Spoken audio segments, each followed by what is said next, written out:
तर आता आपण वाक्याचे प्रकार ओळखा. याच्यामध्ये आपल्याला वाक्य दिलेलं असते आणि आपला प्रकार लिहायचा असतो. लक्षात ठेवा, वाक्य प्रकार लिहिताना वाक्याचा प्रकार बरोबर ओळखतो, परंतु लिहिताना त्याच्या जेव्हा विधानार्थी वाक्य आहे, उद्गारार्थी आहे, हे लिहिताना त्याच्या स्पेलिंग मिस्टेक, शुद्ध लेखनाच्या चुका टाळाव्यात. आता इथे वाक्य दिलेलं आहे, मुलांनो शिस्तीने वागा. आता मुलांनो शिस्तीने वागा, आता ह्या शब्दामध्ये काय दिसते तुम्हाला? ऑर्डर दिसते की नाही?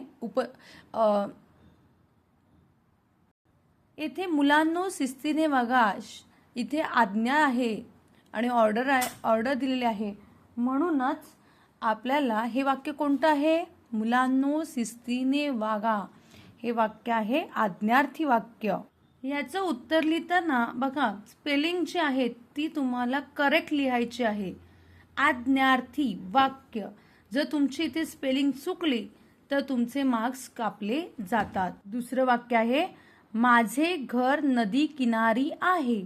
आता या वाक्यामध्ये तुम्हाला ऑर्डर आहे का? माझे घर नदी किनारी आहे, आज्ञा, उपदेश, विनंती काही दिसते आहे का? माझे घर नदी किनारी आहे, नाही दिसत. इथे तुम्हाला प्रश्न चिन्ह दिसते का सेंटेन्सच्या मागे?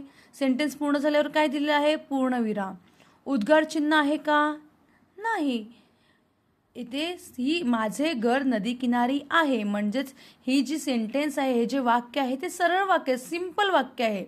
म्हणून या वाक्याचा प्रकार आहे विधानार्थी वाक्य.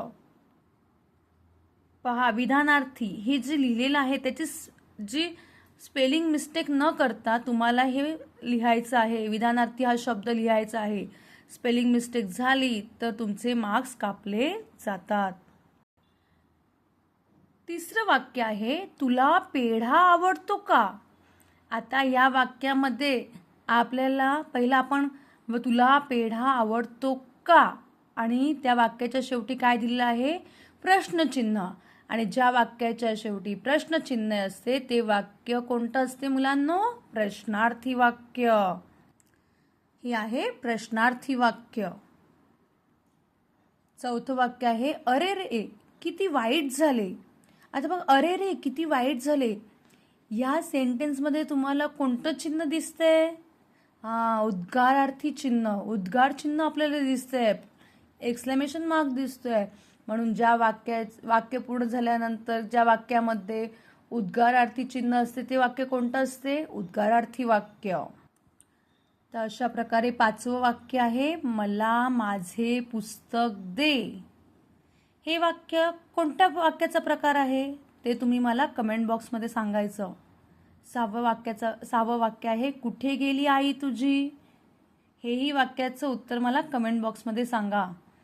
आम्ही सारे भारतीय आहोत, या वाक्याचं उत्तर देखील मला कमेंट बॉक्समध्ये द्या.